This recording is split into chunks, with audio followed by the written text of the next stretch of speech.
Sabe, a linguagem é sem dúvida a ferramenta mais poderosa que a gente tem.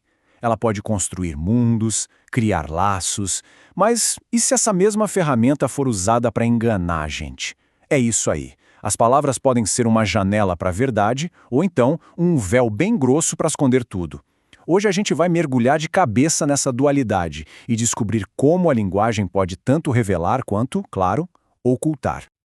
Ah, essa é a pergunta que todo mundo quer saber a resposta, né? Como é que se pega uma mentira no ar? A gente cresce achando que sabe, que tem um radar para isso. A gente aprende a procurar certos sinais. Mas e se a nossa intuição pode estar, na verdade, completamente errada? O que será que de fato entrega um mentiroso? Olha só essa lista. São suspeitos de sempre, né? A pessoa que não olha no olho, que fica se mexendo sem parar, que solta um ou um a cada frase. Todo mundo conhece essa cartilha. São as dicas que a cultura pop ensinou a gente a procurar. Mas a grande questão é, será que isso funciona mesmo? Ou pior, será que são só mitos que mais atrapalham do que ajudam? Ok, então, chega de achismo. Vamos deixar a intuição um pouquinho de lado e mergulhar no que a ciência tem a dizer. O que será que os dados, os estudos de verdade, mostram sobre a linguagem da mentira?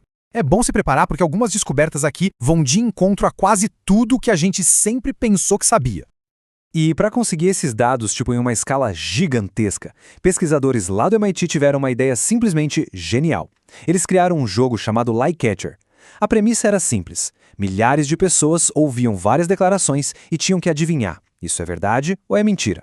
O resultado disso foi literalmente um tesouro de dados, mostrando não só o que as pessoas acham que funciona para pegar mentira, mas o que realmente funciona. E é aqui que a coisa fica, assim, surpreendente. Dá uma olhada nessa tabela. As estratégias mais comuns, aquelas que quase todo mundo usa, tipo analisar o tom de voz. Olha lá, quase 46% das pessoas fazem isso. Bom, elas não só não funcionam, como na verdade, elas pioram a precisão. É isso mesmo que se ouviu. Confiar nesses sinais torna as pessoas piores em detectar mentiras. PIORS. Mas calma, que tem mais. Agora olha só para esse número, o dado mais chocante de todos. Menos 2,83%. Essa foi a queda na precisão quando as pessoas decidiram confiar na confiança de quem estava falando. Pensa bem no que isso significa. Um mentiroso que parece seguro de si não só engana a gente, ele ativamente destrói a nossa capacidade de julgamento. É, talvez, a arma de decepção mais eficaz que existe. Então, peraí, se os sinais corporais e o tom de voz não funcionam, onde é que a gente procura a verdade? A resposta, olha só que interessante, está nas palavras que a pessoa escolhe. A pesquisa mostra que existe um padrão bem claro, quase uma impressão digital linguística. Mentirosos, por exemplo, tendem a se distanciar da história, eles usam menos o eu. Já quem fala a verdade faz o contrário, se coloca na narrativa, dá mais detalhes, usa uma linguagem mais rica. A diferença pode ser sutil, mas ela é super poderosa. Ok, então se a mentira adora uma confusão, uma ambiguidade, a verdade, por outro lado, precisa de clareza. Então vamos virar a chave agora. Vamos sair do campo da decepção e olhar para o oposto. Como se constrói a verdade na linguagem? A gente vai ver o caso de uma organização, os Arquivos Nacionais dos Estados Unidos, que criou um guia de estilo inteiro só para isso, para eliminar a ambiguidade e forçar a responsabilidade. E a base de tudo está aqui, nessa citação. É a regra de ouro deles, a primeira regra da linguagem simples é escrever para o seu público. E olha, isso é fundamental. Não se trata de deixar a informação boba ou superficial, mas sim de torná-la acessível. O objetivo não é parecer inteligente, é ser entendido. No fundo, clareza é uma forma de respeito por quem está lendo ou ouvindo. E aqui a gente vê em ação uma das maiores ferramentas para esconder o jogo, a tal da voz passiva. Erros foram cometidos. Quem nunca ouviu essa, né? É a frase clássica para ninguém assumir a culpa. Agora, compara com a voz ativa. Nós cometemos um erro. A diferença é gritante. É a diferença entre se esconder e assumir a responsabilidade. A voz passiva esconde quem fez. A ativa joga um holofote na pessoa. E essa busca pela clareza não para por aí, não.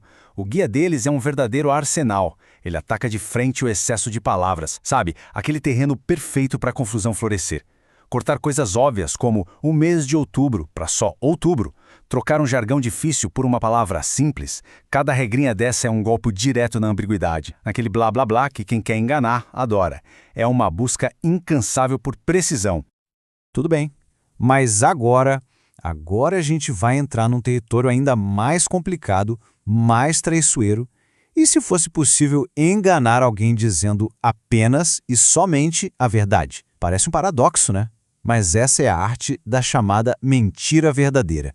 Talvez a forma mais sofisticada e difícil de detectar de toda decepção. Então, o que é isso exatamente? A definição é bem direta. Os fatos que a pessoa apresenta são 100% corretos. Não tem nenhuma mentira ali. Só que a forma como esses fatos são organizados e entregues tem uma única intenção: criar uma impressão completamente falsa na cabeça de quem ouve. O problema não é o que foi dito, mas a conclusão errada que a pessoa foi levada a tirar. E para ver isso na prática, na vida real, tem um experimento com crianças que é fascinante. Os pesquisadores criaram um cenário perfeito para induzir as crianças a colarem numa prova, com umas perguntas impossíveis de resolver. Mas o pulo do gato não era ver quem ia colar ou não. O mais interessante foi ver como as que colaram explicaram seu sucesso milagroso. A montagem do experimento foi muito inteligente. Primeiro, as crianças recebiam um teste com perguntas que simplesmente elas não teriam como saber a resposta. Depois, o pesquisador saía da sala, sem querer, deixando o gabarito bem à vista, a tentação perfeita.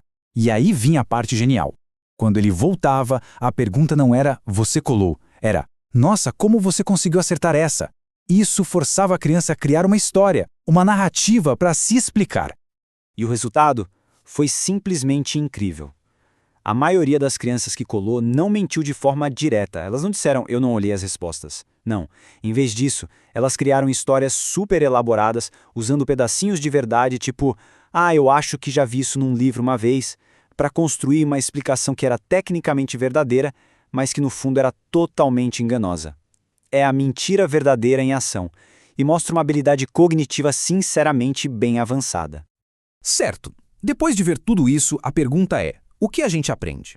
A gente viu como a mentira se esconde em detalhes, em padrões sutis da linguagem, e também vimos como a clareza pode ser literalmente projetada, construída. Agora vamos juntar todas essas peças do quebra-cabeça e ver o que a gente pode levar de lição prática.